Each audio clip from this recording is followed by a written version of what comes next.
It's not just a small country, South Africa. The influence it has. True. It's one of the biggest. Everyone wants to penetrate its market and all of those type of things. It's the same as your Nigeria, your Egypt. South Africa is in that level. But I'm saying a weak South Africa is not good for the region. A weak South Africa is not good for Africa. That's why they are weakening and exposing the presidency of Cyril, humiliated there. We need to reward good policy. We need, as South Africans, to protect the police. For criminals and for illegal immigrants to disrespect the police is because it is us who disrespect the police, who fight the police. And the foreign nationals see that, police can be beaten. They will never raise a hand on police in their countries. They will wake up in the mortuary. King David Studio Podcast. You're talking about the cartels. What do you think of we'll call it, you and I, for the sake of this conversation, the Muanazi effect? Well, it is. I think that, for instance, there are good men and women in all the collapsed institutions or the corrupt, collapsing institutions. They are good citizens. In Home Affairs, they are good citizens. In the border, the customs, they are good citizens. Now, all these good citizens are silenced or killed, or they have to turn a blind eye because they need to keep the job. Or run the risk of being killed. Or run the risk you of being avoid killed. that by just all the whistleblowers have been killed. All of the whistleblowers have been killed. When they are told to follow protocol. Because no one is questioning those who were attacking Muanazi for what he did. They were not questioning the authenticity or the truthfulness of what he is saying, but they were questioning protocol. Process. But we then say, how many people were killed by process? Sindiso Makaka was killed through process. Tabita Tukaram was killed through process. Yeah. Just recently, the guy forensic from Ekurhuleni was killed through process. Yeah. A lot of people were killed through even process. The engineer. Even people in the head of police, like generals, police, who were dealing with these things were killed while they were investigating or prosecuting certain crimes. So now I feel that Muanazi had reached, for him doing this was more of a cry for help. He had seen that he has reached the end in trying to fight this thing. Sure. And he had seen how deep the rot is. He has reached the stage of whatever happens to me, but we can't tolerate this thing. We can't allow this thing to go on forever. And that's the culture that we need to encourage. A culture that puts South Africa first. A culture that seeks to motivate and reward our men and women in uniform who seek to defend the country, because we need to reward good and punish bad. Those who are doing, because being a police is sacrifice. Yes. Just wearing the uniform, you can be killed for it. Whether you are a corrupt police, the others don't know you are with them. They'll kill you. Here's the police. You find them, maybe they were doing something. Hey, here's the police. They shoot. Sometimes they want the gun. They want the gun. Yes. So being a police on its own is dangerous. But we need to reward good policing. We need, as South Africans, to protect the police. For criminals and for illegal immigrants to disrespect the police is because it is us who disrespect the police, who fight the police. And the foreign nationals see that, police can be beaten. They will never raise a hand on police in their countries. They will wake up in the mortuary. Same time. But here they can do as it pleases. Because why? They saw us doing it. People from outside your home will never insult or disrespect you until they see your wife or children disrespecting you in public. Then they will do it. They will stop respecting you. We need to support the police. We need to encourage the police to do their work. Firstly, they have a responsibility to love the country, protect the country. Yeah. Now, whatever they do, the country must come first. They have a bigger responsibility than anyone else, the police and the soldiers. They have a bigger responsibility than anyone else when they raise their hand and accept that I am going to be a soldier. I am a police. You are saying you are no longer living for yourself, but you are living for the people. You are here to protect the interest and the people here. So your doing must show that. But also it must go into saying the police and all the armed forces must be properly remunerated. We can't be having police that are poorly paid, where they are forced, just for them to go home with a bread, they are forced to take chocho from the people they should be arrested. Or be involved in serious crime. Because from people that they are supposed to be arresting, now they are being controlled because of hunger. Because they are not paid properly. I can argue against that and say, use the very point you raised about greed. Yeah. Even if you are highly paid, which most politicians are, they're comfortably paid. They travel free if they want to go to Cape Town and back. But but you'd still find some of them and their hand in the cookie jar. So you're associating better pay with zero crime. I say, but that can't be. Someone will still be corrupt even if they're well paid. I agree. Now, we want to eliminate the excuse for the crime so that when we hang you, you don't say, I was earning paid. 200. Yeah. There's an excuse for it. That's why we are eliminating the excuse for committing crime. Not that we are saying you won't commit crime when you are earning 100,000. But we will then be saying, why did you do this? Because you are well looked after, you are well taken care of, you are being paid for it. Then it means you are a criminal. You are a criminal and you don't deserve to be alive and to be in the system. Then we hang you. Should police be charged the same way as ordinary citizens for the same crime? No. Because they have a greater responsibility. They have remember, police and soldiers are no longer civilians. So why should they be treated as civilians? In other countries, soldiers even have their own separate court and prisons. And police. You understand what I mean? There's military police. Yes. So which means then, if a police is found corrupt, he must be treated differently. The penalty must be harsh. If a police is caught, say, police have raped, the penalty must be harsh because they are now above normal human being. Can we extend that same logic to politicians? One, two, government officials. Yes. Because the government official is given power to sign off someone's documents at Home Affairs. Yeah. Surely if they do something wrong, the punishment can't be just a dismissal. Remember, like the example of Home Affairs. Home Affairs forms part of the security class. Absolutely. It's a very important office, institution in any country's existence. It's Home Affairs. Yeah. So you can't give away that institution. You can't allow that institution to collapse and to be infiltrated. The ANC is giving it to the DA.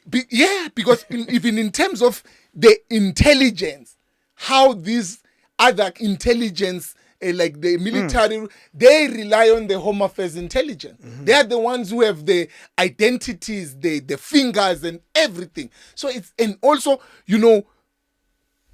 Home Affairs knows the country more than everyone else. They know who's where, who's doing what. Now, they are very important. They need to be vetted They need to be vetted. It needs to be people who are patriotic citizens.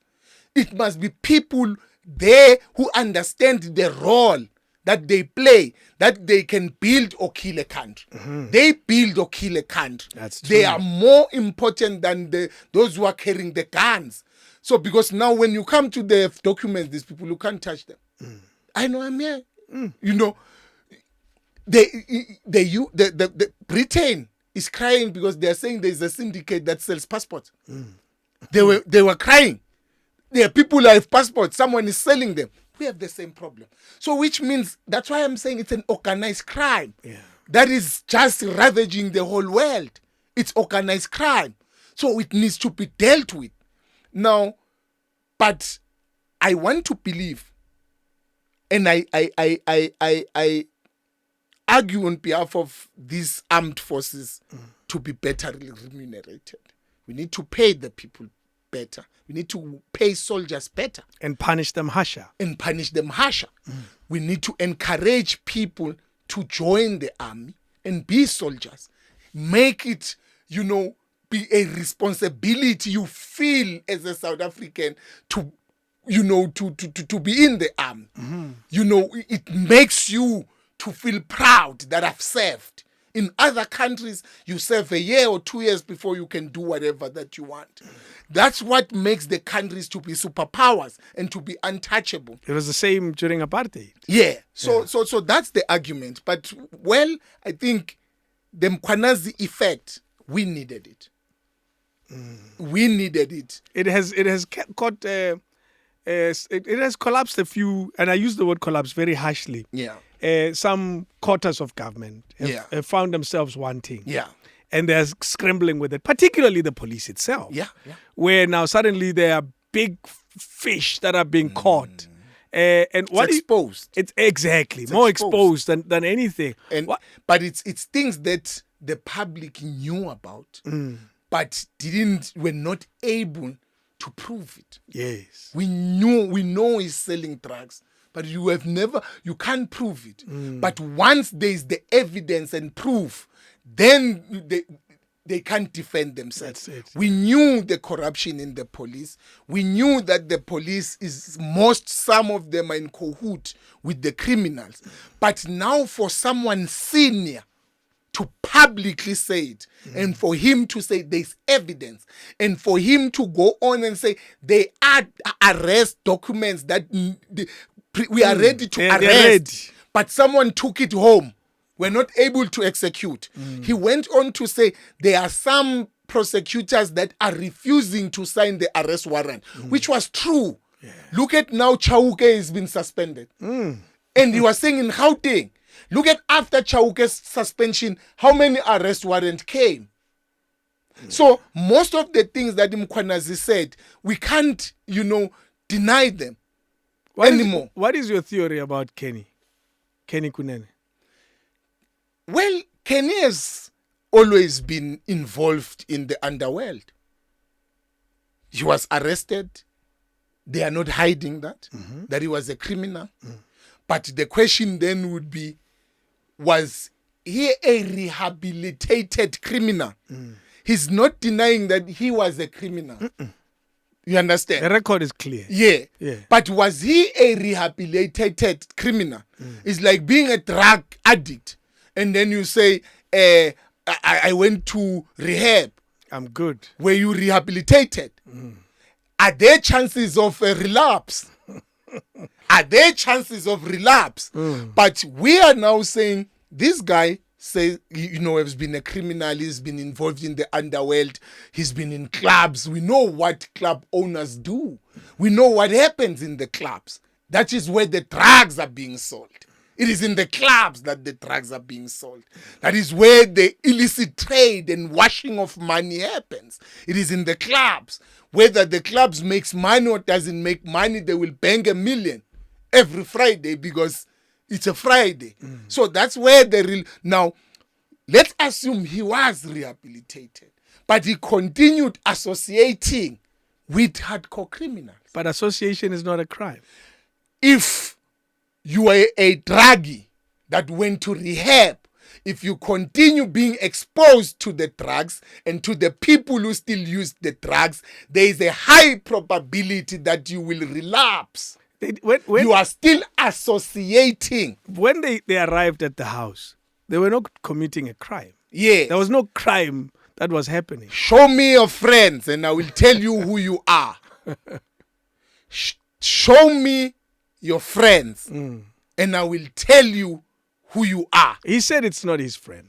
He didn't know the guy. Which is not true. So we don't believe Because him. he should have been saying, I didn't know he was involved in crime, but I know him. Okay. That would have been different. So he chose a But wrong... to- You're saying he chose a wrong lie. Yes, for him to say, I don't know him. I can't say I don't know you because now you're accused of murder. I know you. Yes. But I didn't know you had capacity to kill or to do this type of things. But- we know people. But being found here today, police walk in Yes. and find us And having I this w- conversation. Yeah, I'm- and they say, down. I You will also lie go down. I am here for an interview, Uh-huh. for a podcast, because that's your job. I am here to talk business because maybe let's say, for instance, this guy is in construction, whatever. Yes. You meet people every day. Politicians are engaged by business people every day. There is nothing wrong with politicians meeting business people. They meet them every day to lobby, to convince, to entice, To It fundraise. happens. Yes. All of these people meet underworld gangsters somewhere that we But don't it know. doesn't make them But the criminals. problem is that now once you are found or seen, yes, it does. There is no... I want to believe that Kenny is not accused of being a criminal. No.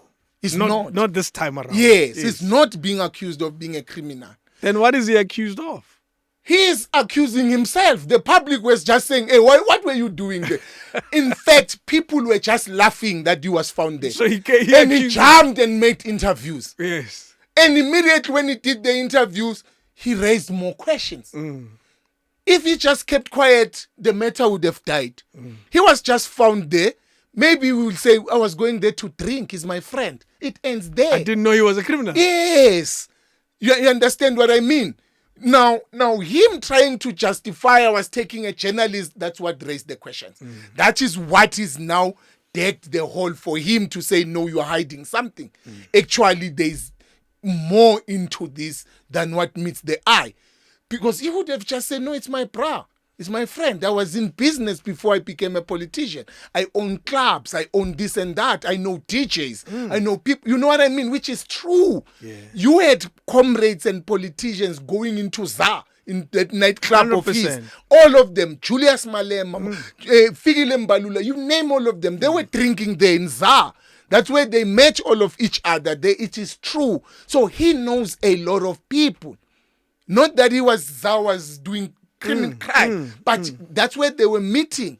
So now that he's a politician, doesn't mean all of a sudden he doesn't know those people or he doesn't meet those people. Yeah. So he was just caught in the wrong place at the wrong time. Because many others meet the same guy.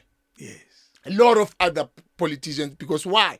For me, this guy is as the same as Edwin Sodi. For me. He's a businessman who has, bad reputation, corruption here and there, but he's the businessman. So not a politician. Not a politician. Yeah. This guy is a businessman. And business people always associate with politicians 100%. because they want the projects, they want the tenders, and that is it. So he was caught there. So then, because it is true, he has to explain, unfortunately. Why? Today, Trump has to explain his relationship with Epstein. Jeffrey Epstein, yes. You understand? He's avoiding it though. But he's forced to explain it. Yes. Right? And he had it before he was a politician. Yeah, long before. Right? He was still a young when boy. he was still a pimp himself. Because Trump was a pimp in wrestling and all of these things. And you know what I mean? Beauty pageants. He owned all of these clubs. He owned a lot of these things. You know what I mean? So, but I'm saying that we are finding ourselves speaking about Kenny in this way today, which is a conversation that as a country we shouldn't be even having. 100%. It's a distraction. We are exposed by the ANC into these things. They lowered the bar or even removed the bar. These are people who had never even ever thought that they will ever be in politics. They were there entertaining the politicians as business people, doing business, but they realized that actually the real gangsterism is politics. The real gangster's paradise is in politics. That's why even Trump today is in politics, because he then understood that the real gangsterism is to be in politics. Are you saying the real gangs of this country are politicians? Yes. Yes. That's the real gangsters. They're in politics. That's why we are today in a state where we are saying it's a mafia state. It's a gangster state.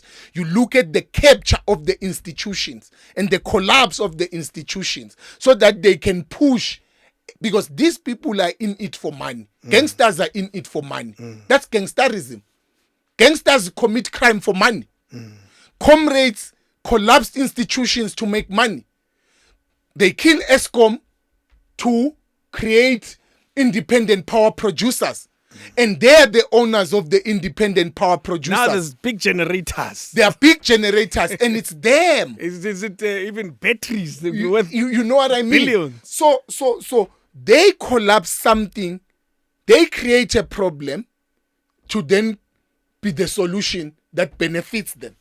I guess you can close it on acknowledging that this guy, I hear he's resigned now. Yes. Because he was suspended for a month. Yeah, pending investigation, internal politics of his own political party. But today, we are just waking up and seeing that he has formally resigned. There is a letter that he addressed to the mayor of the city, it's his dada. He's resigning.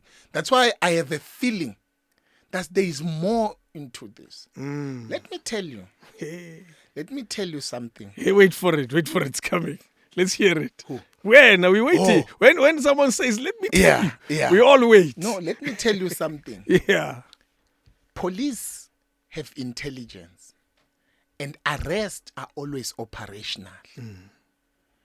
Now, they knew that Kenny goes there frequently. And they knew that there's something that links him to something. And they went to do the arrest when he is there. So it's not by mistake. It's not a coincidence. He was monitored. It's not a coincidence that he was found there. The arrest was coming. The arrest warrant has always been there. But because arrests are operational. Of course. And they know who goes there. The guy has been under surveillance before they arrest him. And they know what they are doing. Now, they wanted this one to be there either to embarrass him or either to prove a point that they are politicians that works with criminals, which makes this thing to be a mafia state, that the politicians who have power and influence, because Kenny at influence, is a politician, is an MMC. He has power and influence, and the association then becomes very important. It becomes a protection to the criminals that you have been seen with Cyril. Not that Cyril is in crime, but you have been seen with him, which then means even your arrest, when they want to arrest you, they look at this guy is associated with so and so. So that's why association, politicians must understand that it is very important. Now, that's why I am saying to you, it's not a coincidence that the guy was found there. Do you think that day? Do you think it'll have implications of any kind to Patriotic Alliance as a whole in Parliament? Because remember, as much as Yena is just the MMC in a municipality, his party is represented in Parliament by a minister. No, the Patriotic Alliance reaction was swift and proper. There's no other reaction that they could have taken that 6 would have assisted in protecting themselves. They have done what the ANC has failed to do. So in fact, they were throwing the spanner into the president to say, what's stopping you from plexeming Mkun? You see, so they did well. The Patriotic Alliance, I think, whatever Kenya has been doing, it will be difficult to link it. Yes. Because the party has not been seen defending, but it has been seen to throw him under the bus in a nutshell. But the president of the ANC, who's the president of the country, has fired recently a minister, Nobuhle Nkabane. I think what is happening in the ANC depends on which faction you are in. It means that woman was not in the right faction. I think so. There are people who have been accused with serious things who are still remaining in the system. Example? Mkun. Who's this minister that was moved from justice? Yes, from Limpopo. Yeah, the one who bought a Mercedes-Benz for her grandmother. And a coffee shop. Uh-huh. And he was moved to another department. Not fired. He was not fired. It depends on which faction you belong. You have Bokwede themselves. There is a cloud on their head. They are in the Zondo Commission. They are untouched. Because the problem in South Africa, or the problem that Cyril is find himself, is that he needs to take more political decision than legal decision. Even when all the signs point that he needs to take a legal decision, but he looks at his own survival. He doesn't want... Look at how he was quick in removing Zweli, Mkhize at that time, because he was contesting. Yes. You see? So that is it. And Mkunu is seen to be in the faction of the president. Yeah. He's in the right faction with Bombalul. So they are the untouchables, unlike the others who can be suspended. And this Nkabane one, I think he was lost. I think the young women was, she just couldn't handle excitement. That's the danger of academics being taken into politics. Because they are not used into the environment. They are used to listening to their own voices and research and looking at their laptop and writing theses that nobody even reads. I have to say, she's been in the backbenches of the ANC for a bit. Yeah, but she failed to rise to the occasion. She never rise to the occasion. What do you think was happening with the CETAs? When you observe it from someone who's played a role in youth and youth politics, what do you think was really happening with the appointment of the boards and so forth? Besides the arrogance of Nkabane, because she's arrogant, she lacks the decorum. Can't be chewing public gum, That's why SATU members, our teachers used to tell us, can't chew public gum in the classroom. Yes. This is the results, why they were saying we shouldn't chew public gum. Well, the minister, the thing is annoying even to your child. As a parent, my daughter can't be speaking to me chewing public gum. So kabana kabuhlungu mbuka kanye na yabona uthi ngathi kunenkinga. But I'm saying, besides her arrogance and this was not her alone. Nkabane didn't, appoint the board members alone. No. She's been thrown under the bus. She's taking one for Tuli House. She is taking one for Tuli House. She's being made a scapegoat of Bokwede and Bombalula. She doesn't have power to appoint these board members. The list come from the Tuli House. She's being thrown under the bus for something that she have no power over. But if it's Lutuli House as a whole... Yeah, Mbalula and Kwede. They are Lutuli House. It's Mbalula and Kwede. I'm just saying, well, then surely they could have pulled better strings to save her. The arrogance. The ANC, King Dave, does not realize that it's no longer in control anymore. It's no longer in charge. They still think they are still when they enjoyed the majority, where they can pass anything without, even if there is a dissenting views. They've been doing that. Most of the things that they've passed, it doesn't mean there was no objections. But because they had the majority, they will be dominating those committees. They are being exposed in those committees now because they are no longer a majority there. They are being exposed in the sittings of parliament because they are no longer a majority there. For the first time, a budget vote was rejected. Sure. You understand? More Not than once. You see? So that's it. That's why we are now able to speak about these things. Otherwise, this thing, the board would have been passed, even with the objection. And also, those who will be raising the objections, because they were a minority, will find that there is 3 opposition in that committees. They will be howled and shut down by the rowdy members who just go there, But they can't do that anymore. So that's what they are no longer realizing, that the ANC is no longer a leader of society. That's what needs to sink in their heads. And they are not doing anything positive to reclaim that position as leader of society. But unfortunately, the problem is when people believe in their own lies. The ANC is doing more damage than good to resuscitate itself. You have an MEC in KZN, in education, who's giving himself a tender of a nutrition. His own company is benefiting from his office. Not a fake company. No, it's his own. It is his own. He admitted that it is his own, but he didn't know that it was bidding. Imagine. Who was bidding? Who filled the form? I don't know. He says he didn't know that his own company was bidding in his own department. In his own department and won. He didn't know. Wives. No one told him. Nobody told him. Wives of comrades. Wives of people who are in leadership there got tenders for the nutrition.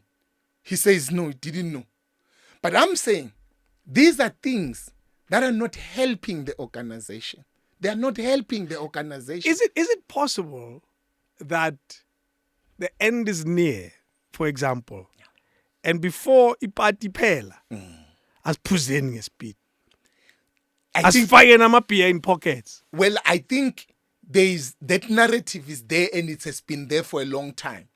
It has been there the reason is that people are in it. They know that I'm not coming back, but I must as well as, even if the ANC itself is going to win elections, but individually, they know I'm not coming back. Okay. So I might accumulate wealth, more money, so that when someone else is deployed, that's what has been collapsing the institutions, and the corruption has been, growing over the years. People know I'm not coming back. So someone else will be at the MEC. So in my 5 years, I must loot. Make sure that I collapse this thing and create companies that will continue benefiting even when I'm no longer there. What do they call it? Javelin or something? Yeah, bon. Bathela ushukela ngenhla baphuza ngezansi. Thela ushukela umfula mawugelele. Uthela ushukela ngapha uzophuza ngapha. Uthola lamanzi anongotela. You see, but wow. These are the things that are happening that continue to dig a hole, a deep hole that the ANC might not come out of. And the sad reality is this. The people who are killing the ANC today, actively participating and killing its public image, that it must not be accepted.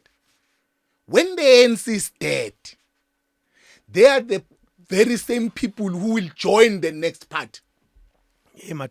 The very same people will jump and join the new party that will be leading at that time. That's the reality of our problems. Who's likely to lead in the future? Our politics in South Africa is unpredictable. I can say to you that the MK part, Mkondo Wesizwe part, had or has a potential. Okay.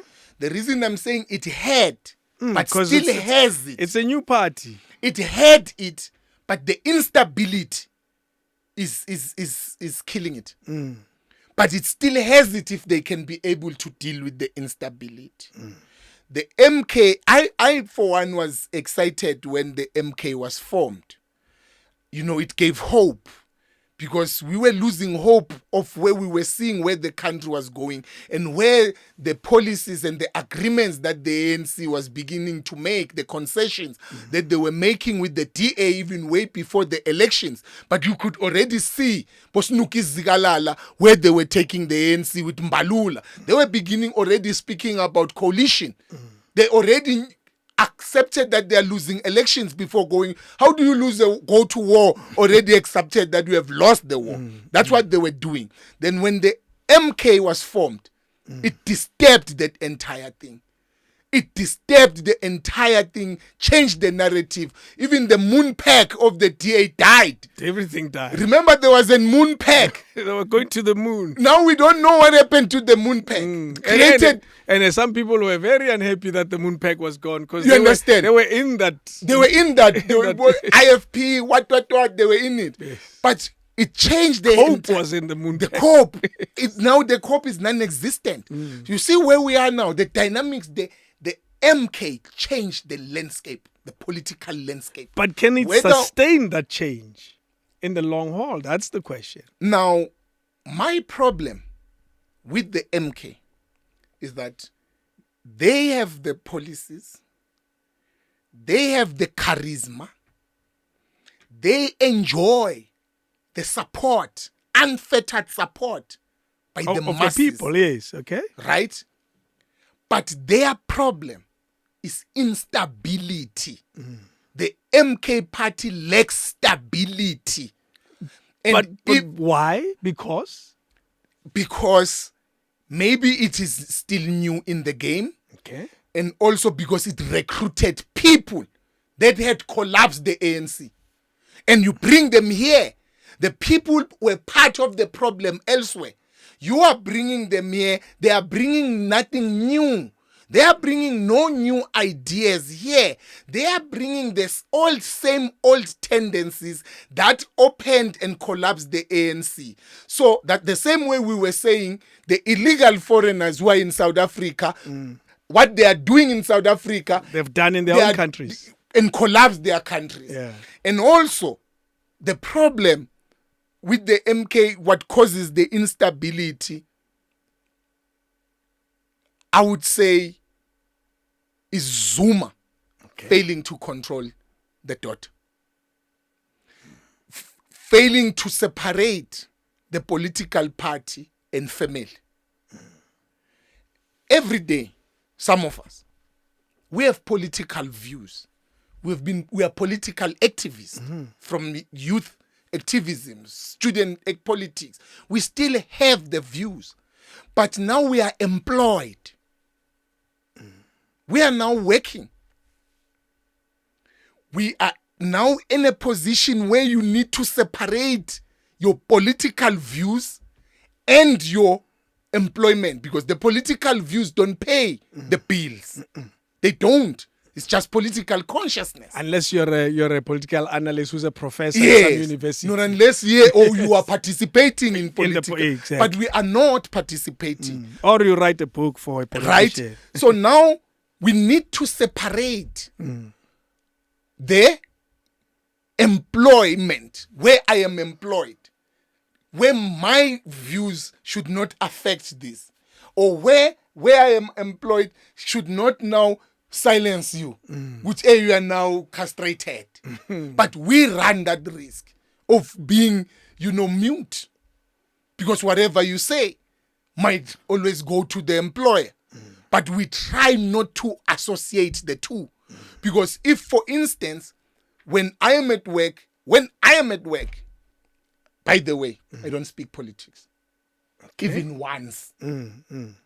Under no circumstances. I'm sure someone asks an opinion or two in passing. The space, we don't even create the room. Okay. because the mandate is clear why we are there. Okay. You want to be judged based on the mandate given to you. Execute it so that you form part of the history of the people who contributed in grooming and building this thing. Now, also, you try that when you speak politics, we don't talk about the work. Okay. You see? So now, because once you link these things, you are going to have problems. That's what Zuma has failed to do, to separate the MK from family. Yeah. Opened a channel of this thing that has a huge potential of now being called a family business. And being attacked based, not that it is. But it's a weapon that's used against him now. Now, yes, as if now, and he opened it where the daughter have seen to be, immune to any of the, the rules and regulations there, and the friends. You have turned this thing into friends and boyfriends, and they accuse them of also using illicit drugs. So that's the fear that I have, where we begin to see things that happen inside the house coming into the public. It then says the center doesn't hold. That's the fear that I have, that the center doesn't seem to hold. They behave like rowdy children that have, in a house where there are no parents. Those childhood ran homes where the father is now sick, lost control of the children, where the children are now the ones working, buying electricity and food and medication for the father. You have lost your status as the father once those things happen. Now, as things stand, with the instability that is happening there is no intellectual person and a successful business person who can leave his job and go and join the MK to be deployed. Because in 3 months, they might be chased away and you have left your job. Remember the story of those who were deployed in parliament and they were removed. Almost immediately. Floyd has been there for 6 months. He's out.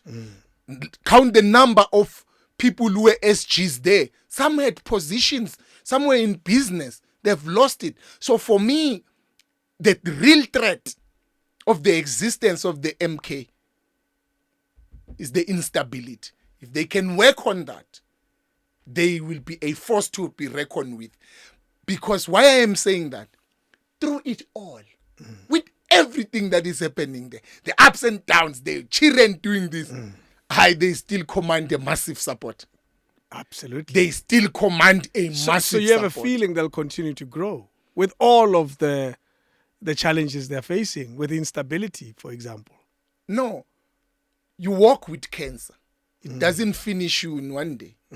As long as they haven't dealt with the cancer that we are with, it will eventually, collapse. The body will die. The body will die. Yeah. It's like having foot and mouth. When the cow can still be walking, but the cow will start limping and now you have to cut the thing. Exactly. So for now, they are working with it. They are still commanding the massive support. They need to work on the institution. If you remember the early days of EFF also featured the likes of Kenny Kunene in it. Yeah, he was the co-founder. Yeah. He's the co-founder. Absolutely. Yeah. It featured a lot of members. Actually, Julius brought Kenny to politics. 100%. You must blame him. The first time I ever spoke to Kenny on radio, he was in the EFF. So we must blame Julius for bringing Kenny into politics and now calling them Mapandint.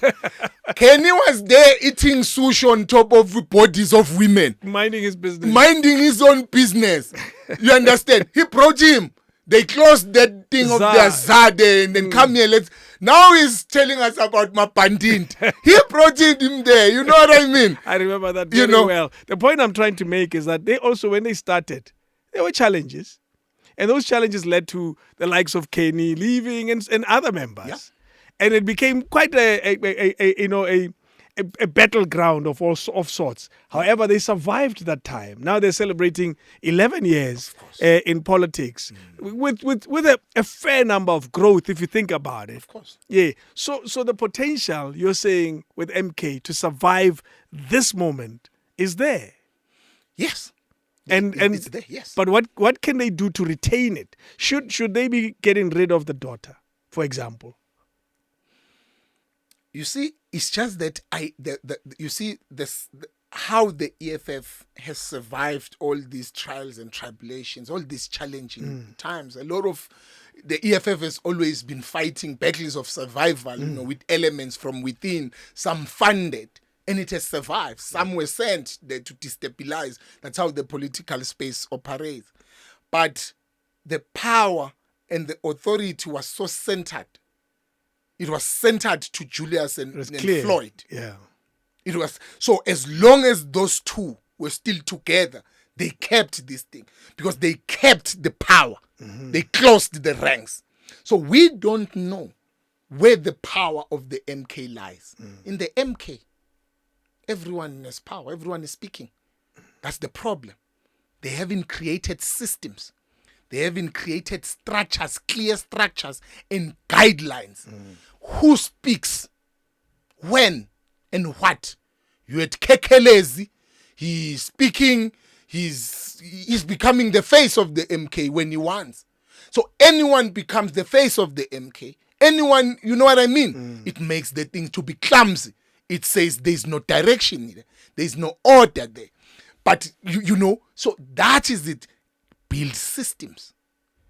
Make this an institution with clear guidelines, with a clear line of communication, and with a clear command chain. Who's what? Who speaks? Who goes do media? What? You speak as what? When Kekelezi appears and speak for the MK, he speaks as what? He's in all the rallies. He's everywhere next to the old man. So it is all of the association that we speak about. Even whether it doesn't have a position, but through appearance and association, we will think he represents the views of the type of thing. Yes. Couldn't happen in the EFF, that thing. It was Julius speaking and Floyd, no one else. Let's talk about Floyd's Mcebo here for a second. Yeah. What do you think of it? Do you think it's a worthwhile initiative? Do you think it'll yield positive results? Do you think it's a needed initiative in the current political position? Or is it just another party that's going to reduce the black vote to nothing? And note, it's not a party yet. It's not a party yet. Well, it is, but the signs are there. Well, we understand how they do it. Well, but in all fairness. You see, I'm trying to be cautious, I want Floyd in politics. We need him in the political arena. That's why my answer, I'm skeptic in attacking or questioning the Mcebo thing, because we need him there, but we don't need more political parties. We don't need political parties. We have more. We have a lot. We have more than 200. You look at the ballot paper itself, it also confuses the voters. But the problem I have is that we need Floyd in politics. I believe that he belongs in the political arena. He should be participating there. But then the question is that where? Because he left the EFF, he left the MK. Where is he gonna go? The DA. You see, now, they don't speak the same language altogether. He can go to the DA. But he becomes a political prostitute, for a lack of a better word. Is he there yet? He's not yet there because he's only two, and two now boyfriends. Yeah, two girlfriends, and maybe this one might work because he now owns it, So, but in reality, we don't need more political parties. But my problem is that I need Floyd participating in politics. We need his voice there. His voice is needed. Right? Now, that's why we then say, hey, let Mcebo happen. Maybe if Mcebo has the right vision, it can begin to swallow things like Rise Mzansi, bring them together there, and Musi my money there. the smallanyana ones, Yes, others. yes. Because for me, Floyd, your Musis, these are like coconuts, man. It's the black elite, you know what I mean? They speak the same language. I don't think Floyd Except would the agree with you, but it's fine. He is. He forms part of the academic elite. They speak the same language. All of them, they are vet products. They suffer from the vet syndrome. So they will find each other. They can find each other, so that we try to not too much fragment the black vote, so it can work for my boy if he can target that. Who's this guy, Baloy? Yes, The one who went to Guyana and formed his own tribal party there. Yes, where is he? He's there. I think he joined MK, but he joined Oh. MK on Floyd's ticket. Yeah, he can. And loot now him. that's a bit Yeah, of he a- must go loot him, and he can loot this woman. I like her. Yeah. The one who's now a chief whip. Or who was in Gauteng, in Yeah. Joburg, Yeah. rather a speaker, I think. Yeah, Yes. no, she's good. Yeah. She's good. Because we And then she has a big position now. I don't think it'll be easy to recruit. To Well- nothing. well, From being a speaker to nothing. the problem- Or rather, chief whip. the problem with the MK is the instability that we are talking about.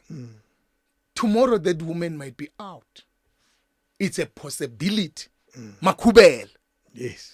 Tomorrow Makubela might be out because there's too much instability in the MK. I can tell you now from where I am sitting that Judge Hlophe is on his way out there. Really?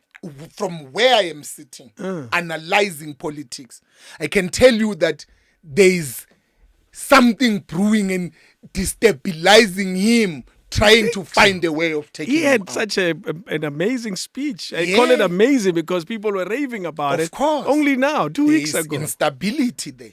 There is the scramble for the positions and for the power. There is a serious scramble for power and positions because it hasn't found its footing, and we are now going into local government, and my boy might do well there. Then we will be able to bring Bomakubel and them, but we need Floyd there.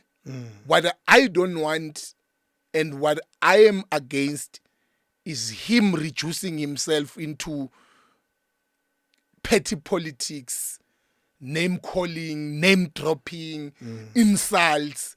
It's not in him. We don't expect that in him. He need to rise above that. He has passed that. He has to graduate from that politics. He must be an alternative voice where whether he becomes the well of intelligence. That's the well we go to drink, researched, thought-provoking things. Not to call people these squandrels, what. We don't want that. We also don't want him. Called people cult movement. You understand? A family business. Politics in its nature is a cult. Yes, It is. true. That's Yeah. it. Yeah. Because we follow a charismatic leader. And then he builds these things around him. The ANC was also built around charismatic leaders. Absolutely. You can't build an ANC around Fikile Mbalula. If it was Mbalula in that generation of Mandela, the ANC wouldn't be there. You see, because he lacks all the qualities of building anything around him. That's the reality. Now, I am saying we don't want their spats and fighting with Julians. We see them as brothers. That's the sad reality that they both don't understand. Them insulting each other, mocking each other, they both look stupid. They both lose the respect. Brothers do fight and separate. We go our separate ways. But we don't go there, start saying, hey, I was buying you underwears. Hey, when are you are what? You know what I mean? Yeah. You lose the value. When you sell your brother, even the buyer won't trust you. 100%. If I live here, I was your friend, and I start talking bad about you, those that are with me now won't trust me. He is forming my buye today.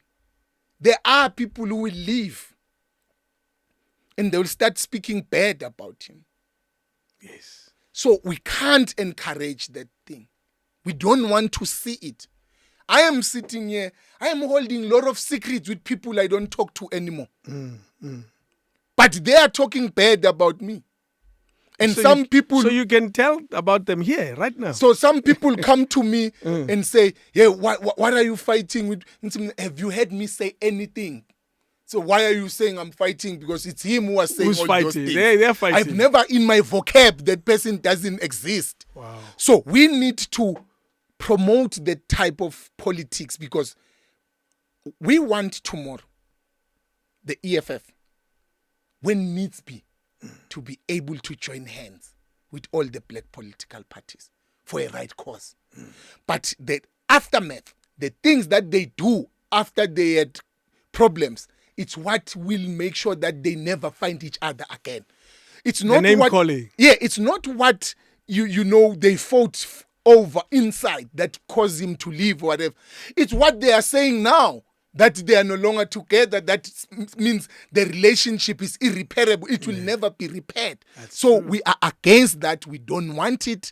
But let him continue with his own skaki on. Let's see how far it can go. Yeah. And we will see. But for me, I think I want to see more of youth activism, not joining political parties. I want grassroots activism. The tutulas. I want, yes, I want community-based civic organization where the youth of Ngutu, Msinga, Xofimvaba, Lusigisigi, can find each other and fight for a cause.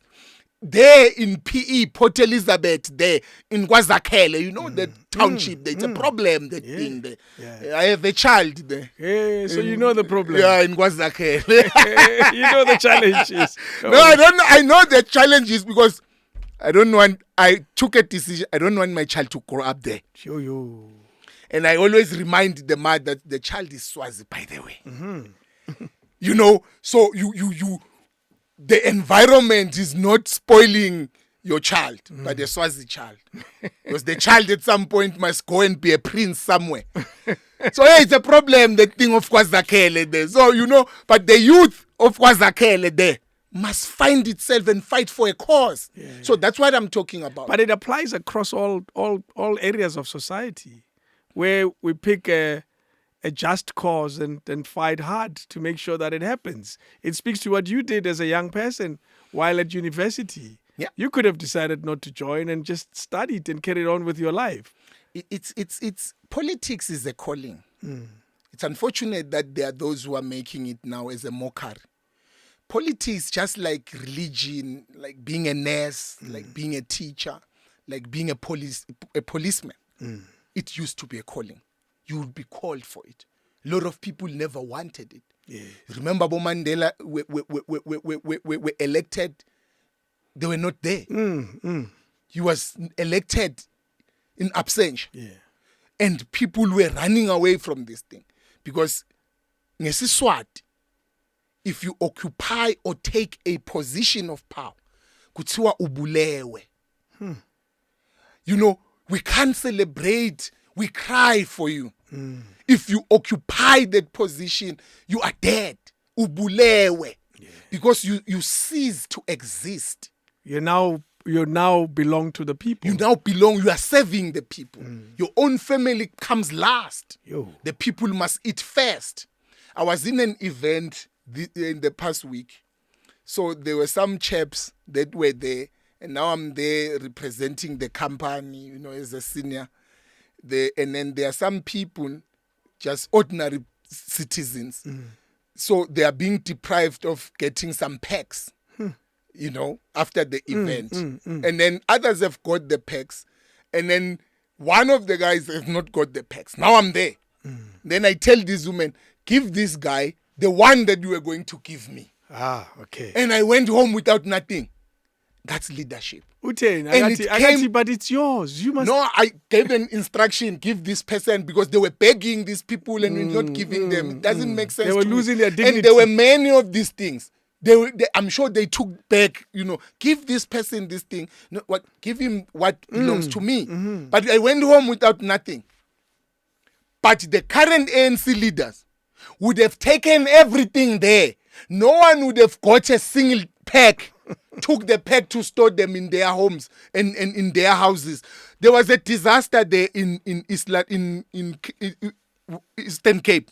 Floods. The floods, yes, recently. They kept the blankets in their offices and their homes, the food. People are starving, people are suffering, there is no food. They kept the blankets. It's a shame. In KZN, they were eating the food, looting the food that must be given to the victims of the floods. We have lost this humanity. Ubuntu. They are people. We have given the roles and responsibilities, or discarded, or given the political roles, and responsibilities to people that shouldn't be even close to such things. We have given the responsibility of decision making in this country to the wrong people. People who we should be taking decisions for. Now, also, a lot of decisions in this country are no longer informed by politics and reality and basic needs of the people. They are informed by greed, individualism, lack of agency, and they take decisions. A big one, which is obvious, self-interest, whether it's that of the political party or the individual. I want to wrap up by hearing your commentary regarding an organization called AfriForum, which plays a huge role in the politics of this country, particularly in relation to our long-time business partners called America. What do you say to that as we conclude? AfriForum is a terrorist organization, and it must be declared as such. AfriForum is an extremist, racist organization, and it must be seen as such. Now, this is the very same AfriForum that has been fighting tooth and nail for the UN declaration where it says apartheid was a crime. But nobody... Against humanity, against to be humanity. more precise, yes. When the UN declared apartheid as a crime, AfriForum has been challenging that in courts and everywhere else, because they want to hide who they really are and what they represent. Now, organizations such as AfriForum are a threat to the existence of this country. They are so eager to bring apartheid back. When AfriForum went to the US to lie about this country and the leadership, their intention was that Trump will sanction the ANC and certain leaders of the country. But Trump threatened to sanction the entire country with the tariffs. And they are now the biggest losers because it is their people who own the farming. True. It is the Afrikaner that own the land. It is their people who are exporting to the US, the wines, the grapes, whatever that they are growing in there. It is not the blacks. So now that is why now they were panicking and wanting to speak to the ANC. But they found an ANC that is struggling financially, because the issue now of the ANC is that they don't have money. It doesn't have money. It is easy to be manipulated. Without money, they have no backbone. They were now found negotiating with terrorists, negotiating with people who went to lie about the country in the US and put us in the position that we find ourselves in today. Now, that is the problem of the ANC of today that has no backbone. You had leaders who were prepared to die for the country, to die for a position and for a cause. These people can't die for anything.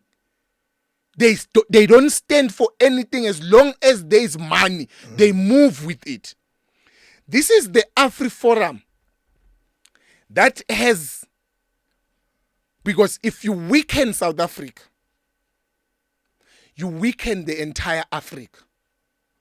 When Cyril Ramaphosa went to, when he was called to the White House to be chastised, like a small boy, appearing before the master to account, it was not about him anymore in South Africa. It was African leaders.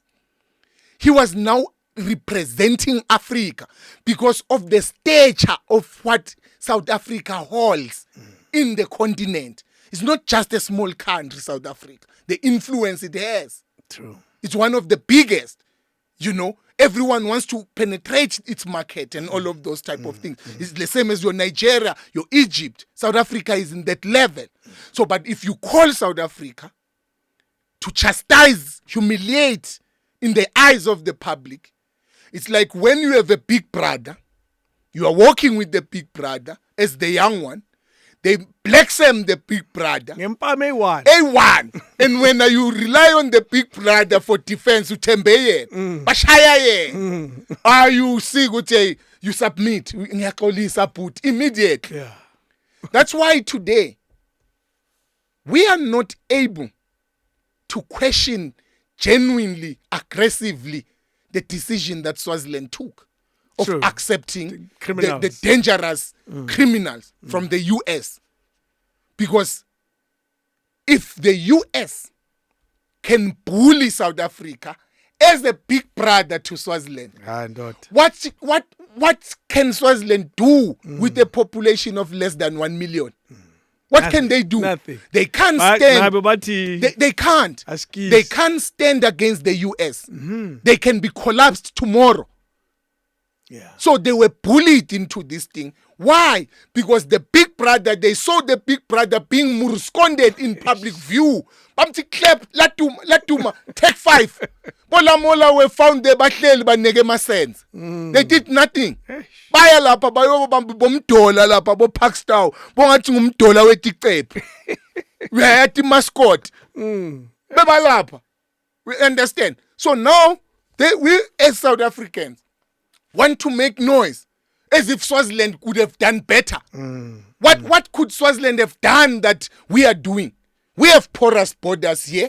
We are allowing the influx of immigrants, which are worse than those ones who are accounted for. By the way, they are 5 and accounted. They are known.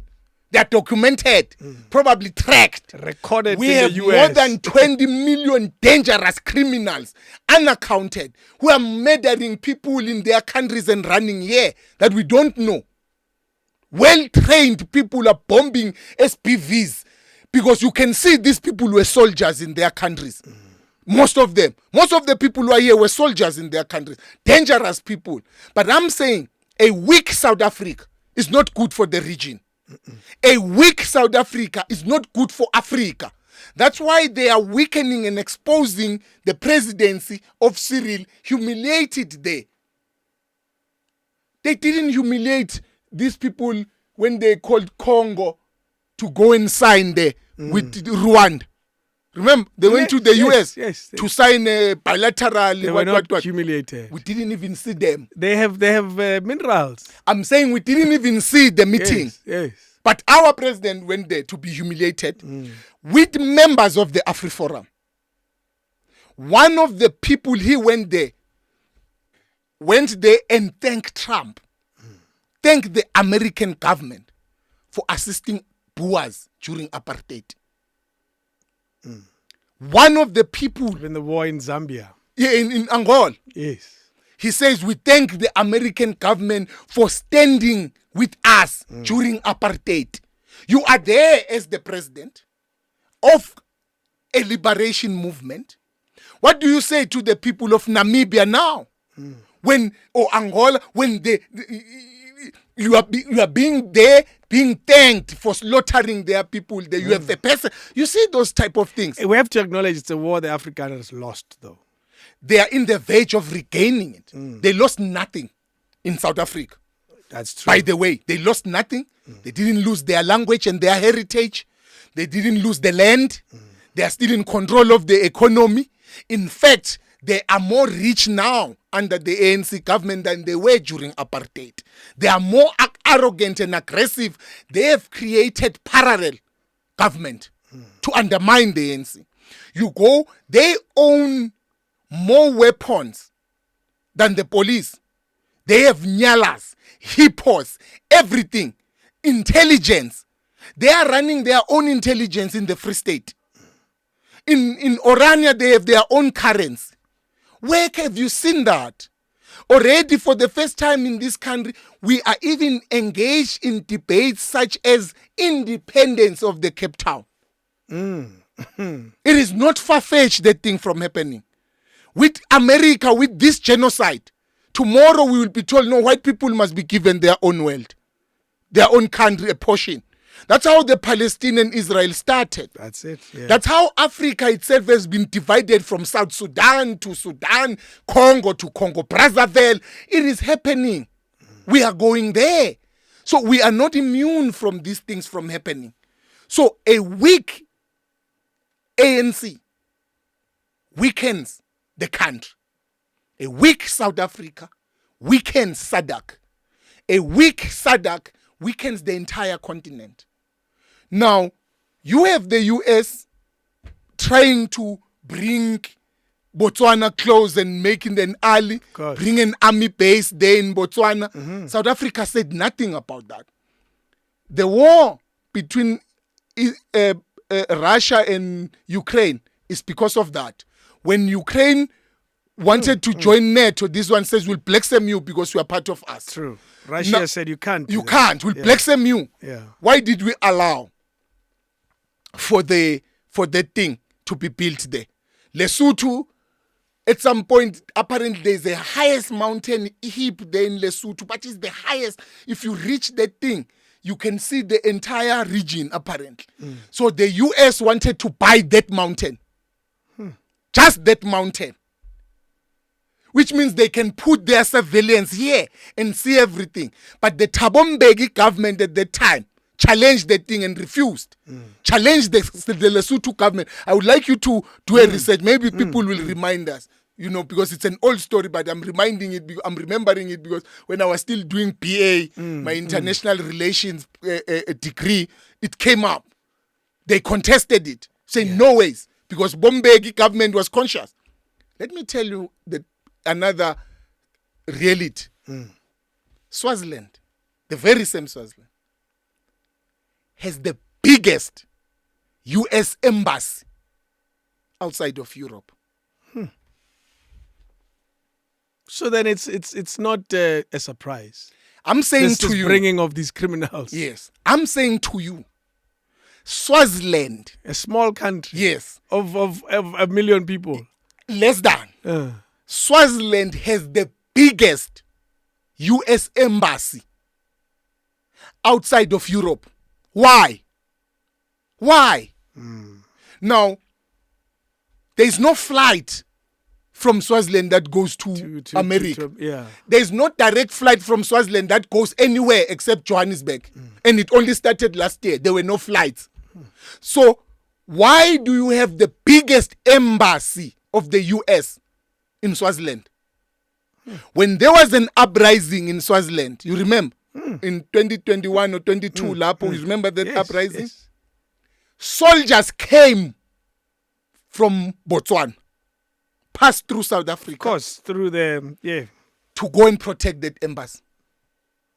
South Africa allowed it. There are certain things that are happening in the region that South Africa should have not allowed if they were a serious country and if they wanted dominance. Russia can't go and build an army base in Cuba. America will attack Cuba tomorrow. Or in Lesotho. Right? Yes. Russia can't go and build an army base in Cuba or Mexico. Mexico will be bombed tomorrow by the Americans. They will say it's a security threat. It's a national security threat. You have the biggest U.S. embassy in Swaziland. There in Zuluin. It's there. Gables. You know Gables? Next to Why Not Disco. You know why not? Yes, why not? You know it. You were a DJ. That's where you were doing. Why not there? It's there. The biggest. Wow. It took those people 10 years to build this thing. What were they doing? For so long. Yeah. They were digging. How deep did they go? Do you know that even the river sand came from the US? What? The cement, the bricks, everything. The workers, the laborers. The only thing they use for Swaziland is water. No one from Swaziland has ever entered the thing, including the king. Maybe they were just shown the reception. But they took 10 years to build this thing, which means they were digging. They had cameras while they were digging. But South Africa never saw that thing as a threat. Now you are making noise for Swaziland agreeing to bring 5 criminals. So that's nothing compared to the size of That's the what embassy. I'm talking about. Yes. What if they've been digging? They're already here in Bryanston. They've been digging, but Swaziland is close. No, it's down From the here road. to Swaziland is 2 hours, 30 minutes. it's So nothing. they've been digging for 10 years. From there to Nelspruit. they are here. It's 30 minutes. They are here now, these people. The intelligence have collapsed. It goes to this privatization of everything. You look at, when we say you can't privatize ESCOM, you can't privatize the aviation, you can't privatize the security of the country, the police. Look at the USA. When Trump started fighting with this clown from here, from Blackpan, Elon Musk. Yes. The guy controls the sky of the US. Yes. Can you understand the threat? When they were fighting him, he was threatening to do what? To reveal stuff. And collapse the thing yes, yeah. and remove his satellites. Technology. You privatize electricity. You are privatizing your aviation. You are privatizing ESCOM. Privatizing Transnet. Healthcare. You are privatizing healthcare. Yes. Tomorrow, The police through security the guards. companies, the security companies are more armed and equipped than the police. It's another problem maybe that we will deal with some other time. The imminent threat that comes from the security companies, which are now more trained and more armed and equipped than the police armed forces here. It's a threat. Now, I am saying tomorrow when there's something, people will say, no, I'll switch off the electricity because we are no longer in charge of the electricity of the country. They'll say, no, all the aeroplanes will stop here because we are no longer in charge of the aviation. All the trains won't move. You go to Cape Town, they say all the streets, they have cameras. But those cameras are not owned by government. Even the ones here in Joburg. So it means you have given away the intelligence of the country. Who are they spying? Who are they reporting to? You have lost control of the country. That's the sad reality that these chaps have subjected us to. Ish. That's what they've subjected. We are naked as a country. We are naked. You have all the intelligences of the world. You have the CIA operating here. You have Mossad operating here. You have KGB operating here. You have M25 operating here. All of the intelligence, because South Africa, in the geopolitics, through that strip of Cape Town, the Netherlands strip, Yes. where those shipping must pass. The pit stop. I guess it started as a pit stop. I'm telling you. So they can't afford not to be in control of South Africa. The same way when they were bombing Iran, Iran was quick to say, I will close that passage. There's that critical passage. The canal. Yeah, right? It's critical, that thing. If Iran closes that thing, the entire world economy comes to a standstill. If you close that strip in Cape Town, you affect the entire Europe. The connection between Asia, Europe, and everything, because they pass here, all of those things. I am telling you, we are not in control of that strip. We are not. We are not in control of we don't even know what is happening there. We don't know what is happening in our harbors. You have an ANC government that is saying, no, let's privatize all the harbors. Now you don't know what is coming in the country and what is leaving. You really don't know. It is sad. I'm not lying to you. You don't know what is entering Durban. Now you are complaining of drugs. You will cut him. You see. Hey, it's not here, don't worry. Now you don't know what is happening entering Durban. You have all these fake goods that are in the spaza shops, which are contesting the products that are made inside. They are entering. Yeah. Do you know that do you know this airport? I don't know whether you have used it. Which one? This one that is here in Midrand. Oh, yes. Whatever. There's this one that is here in the Midrand. small one. Yes. The small one. Yes. By Batine Boulders. Yes. No, not Boulders. By the there. train there. It's there. You know it. I don't know. I've forgotten it. I know exactly. I forgot its name. Yeah. I trained out to fly a plane, by the way. And that's why I trained. In charge. No. I didn't. We must kidnap you. I didn't get the license, but you can fly it. Well, because the license. When I got the driver's license, I already knew how to drive. You want me to be illegal? Because I'm saying, illegal because pilot. at home, I grew up in the farms. There were Yes. tractors. You learn driving the Mcebo. Yes. You know How should I see next? Go back Yeah. So when I went there, I remember even that guy who was in the driving school was like, yeah, but you know how to drive. I'm like, yeah. So we just went, you know what I mean? Getting a pilot's license is harder than that. But because they are swelling the market. Not that it's hard, but they are closing the market. Okay. Now, I'm saying, that thing there in Midrand, that's where things are coming in. I've used that. That airport, yes. There is no checking. I'm telling you the truth. It's here, man. No. There's no checking. We just go, and it's private jets, right? I know the people who land there. And they own those jets. Yes. What? They park the Grand Central Airport. That's what it's called. So how they operate is that if you have a jet yourself, you can go and sign it in there. Then they become a group. So if you don't use it, as they use it, it generates money. 100%. Yes. So I'm saying to you, I've used that thing. There is no checking. We again. Yebo. Ubuya. It lands anywhere, those planes. Of course. There was a time when I was going to Limpopo in Polokwane. We landed in a field. We just landed in a gravel, in a field. So I'm saying to you, if that can, imagine we were not even doing illegal things. No. But I'm saying, in my head, I'm like, if this thing is possible, so it means those who are even into crime can do it. Because, Tina, we were supposed to land in Polokwane. We were told it's closed, that thing doesn't operate. So you have to go somewhere else. You see, but because this plane can land anywhere small, it just landed in a field. And the car came to fetch us. I've flown to Mafia and back just as part of training. Yeah. We didn't land, but we flew there and then made a U-turn and flew back. So I'm just saying that most of these are the things that we are talking about, where you have even collapsed the aviation. You have privatized these things. You have a government that probably doesn't control that airport that we are talking about, even your Lanseria and this other one there, and many others. But apparently there's another one when you are going out of Johannesburg as if you are going to KZN. There was Molanyana one that just land. Yes. Who is landing there? What are they landing?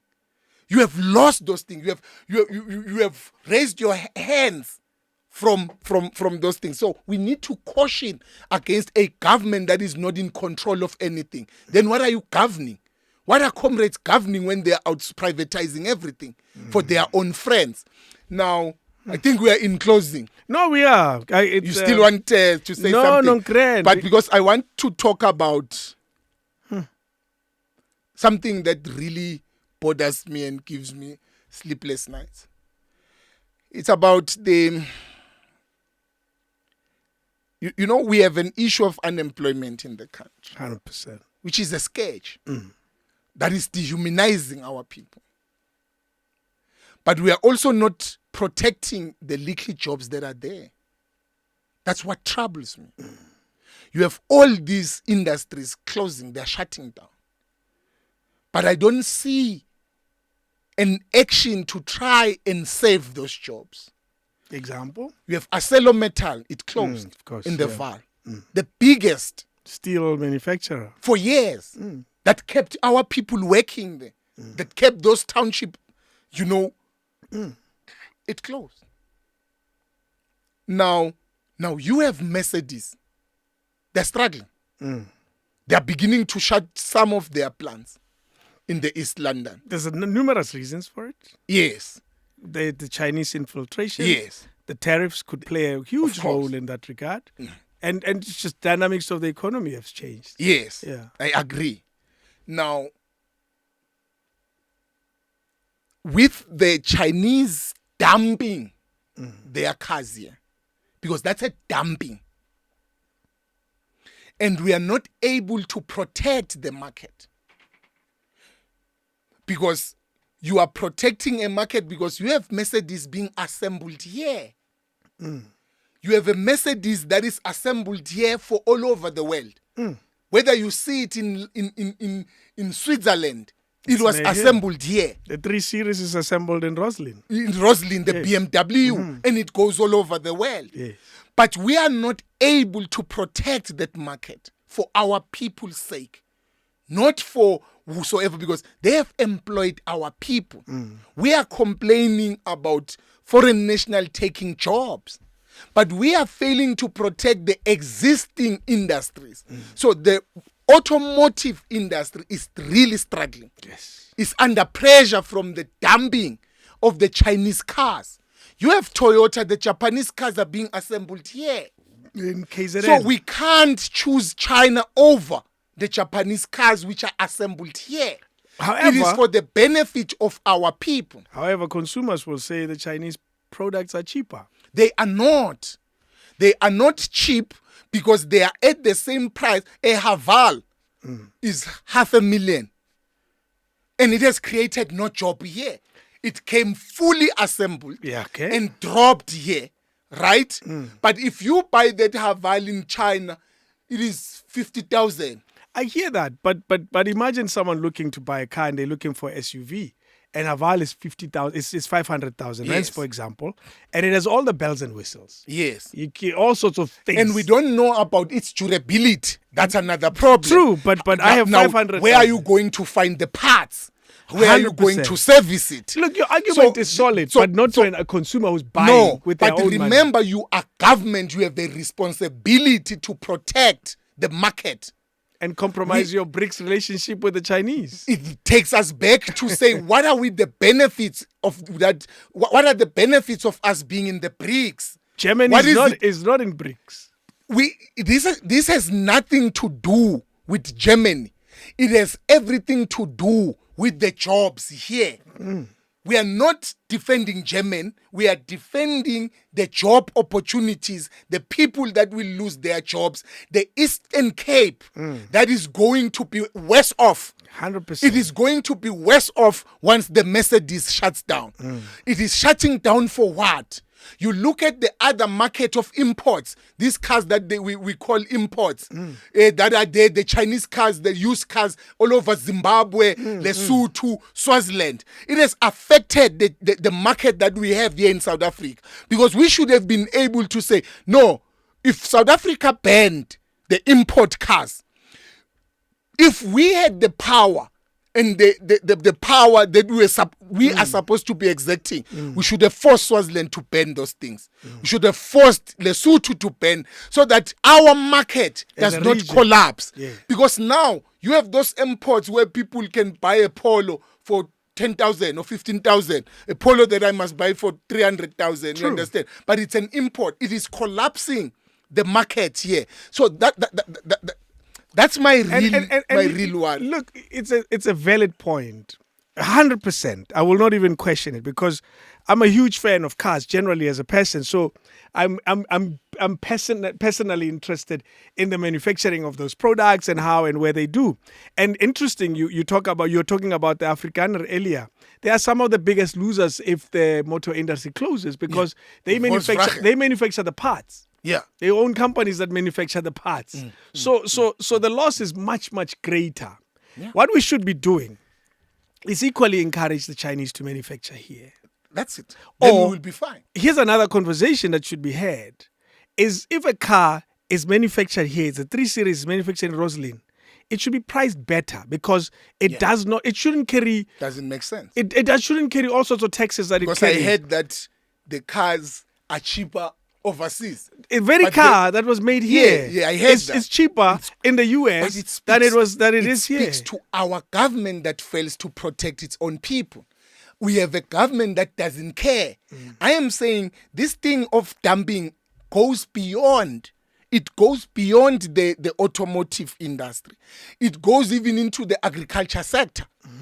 You have America dumping head and feet here. Manina, to them it's waste. and intestine. It's waste. They are dumping it here, flooding and killing the market. You have now a rainbow chicken that had to retrench and beginning to shut down. 100%. You now have America that wants to dump pork. They are forcing South Africa to accept pork from the USA. They are forgetting that we are not really a country that eats pork that much. Most of us religious beliefs and cultural beliefs, people don't eat pork. So if not, pork doesn't enjoy that leverage, that market like chicken. But I am saying now, the little market that pork had, America and Brazil taking over. Want to dump their pork here. But we have a country that is not protecting that market. We're not able to protect even the other industries. Other industries like, where we can make laptops. Why is Sahara not making laptops here and assembling the laptops here? Why are we not making chips and all of those things? It's those type of things that I'm talking about. The manufacturing of clothes.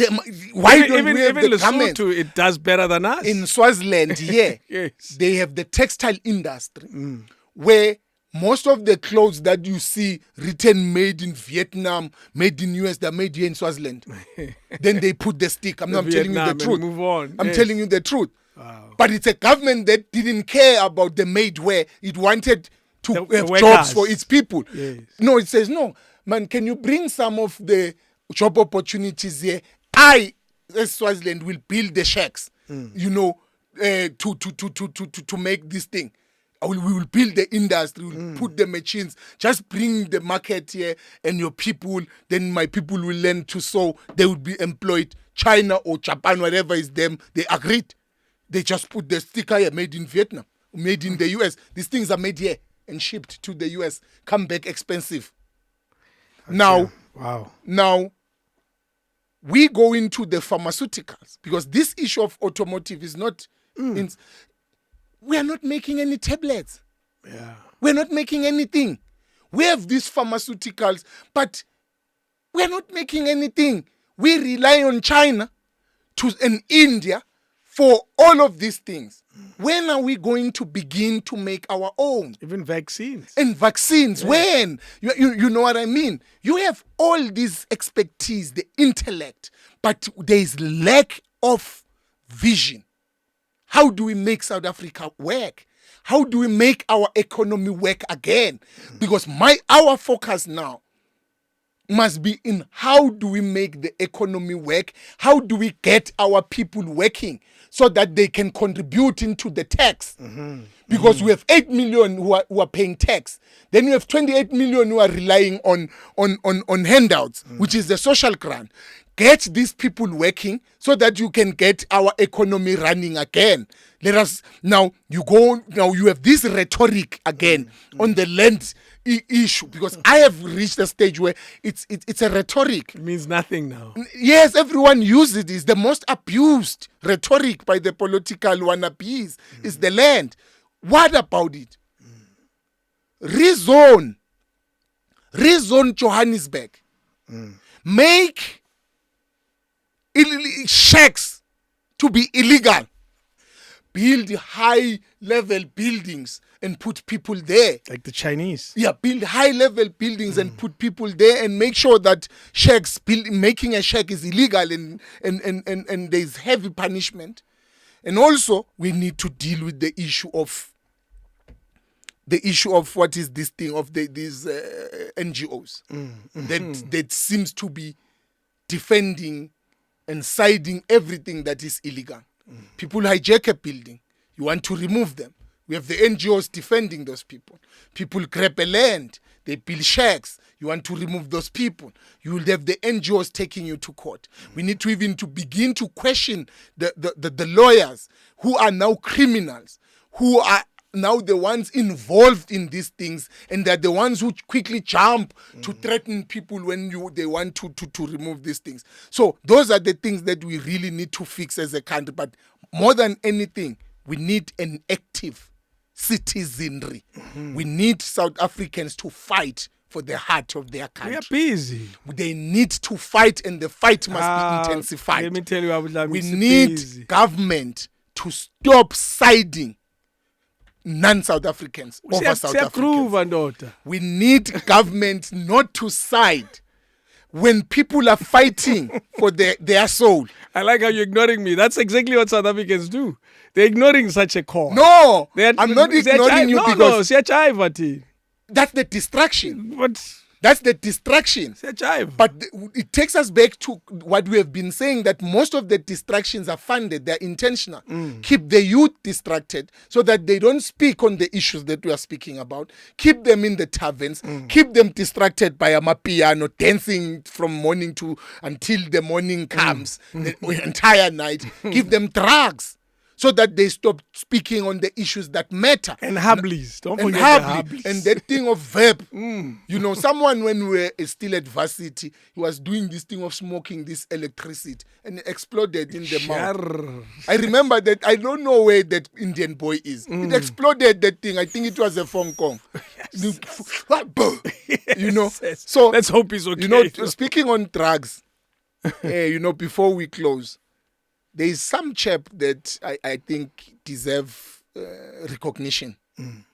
That I think is doing a good job. Okay. From Limpopo there. Mloto. Yeah. You've heard of that guy? I have. Some Mr. Mloto guy. Lankak, whatever that thing is called.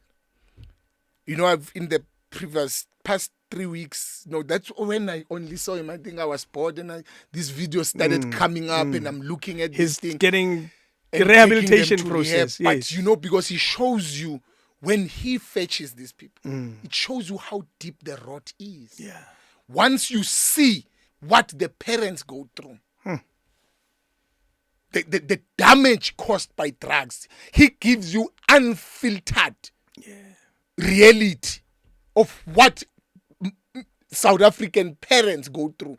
And the sad thing, majority of these people, where Mr. Mloto is called, because he's called by the parents when they have failed, it's single mothers.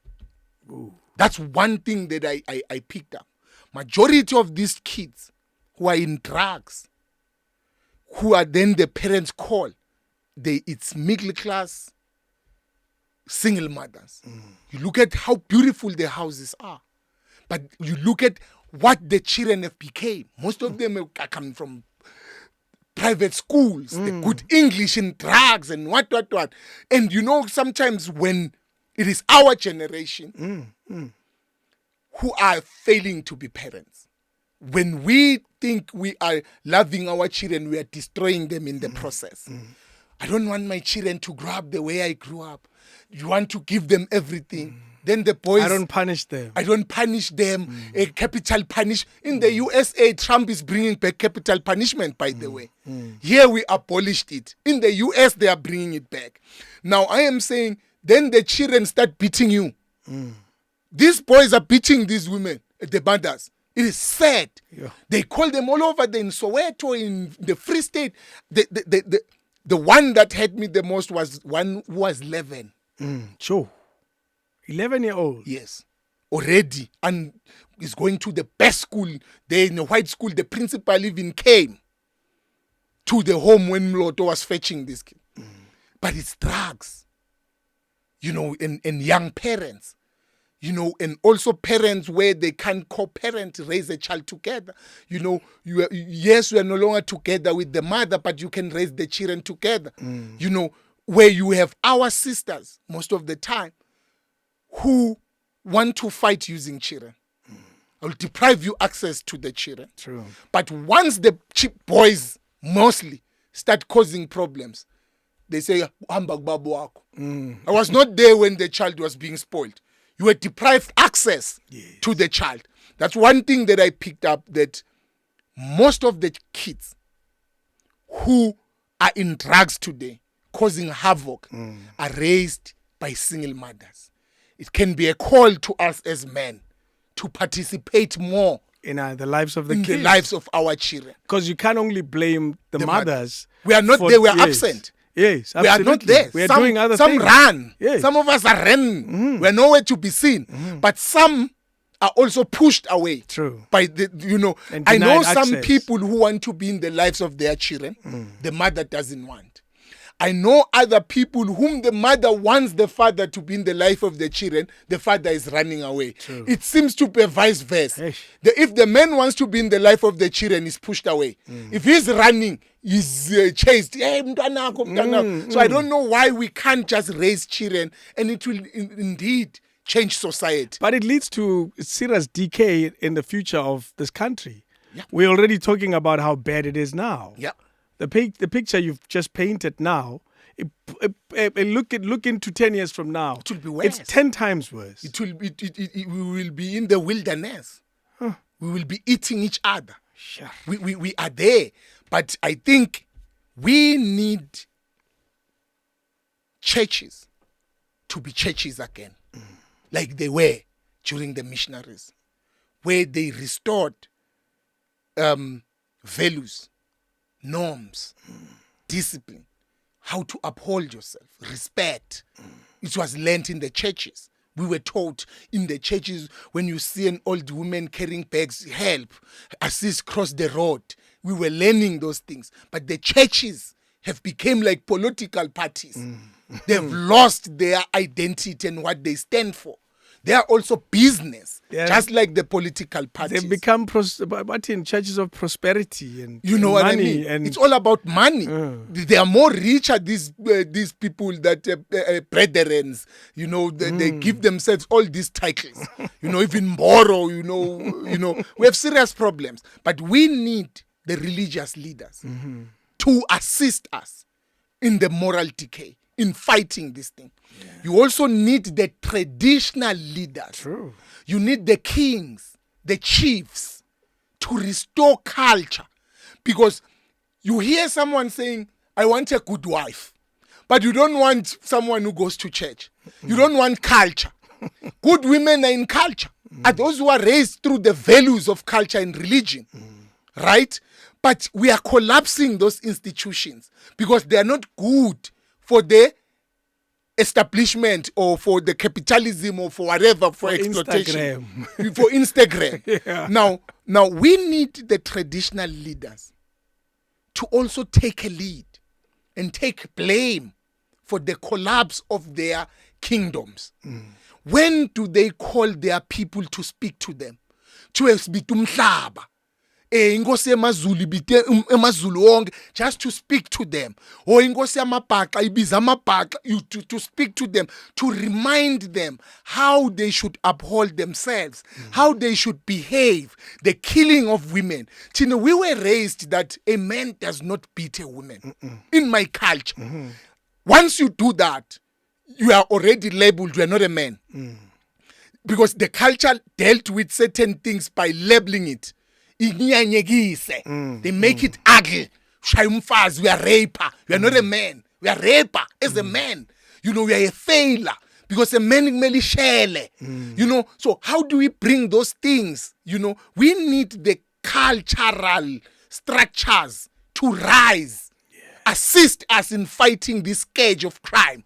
Rise and speak, warn against this superstition of killing of people, killing our people, opening the stomach, taking body parts.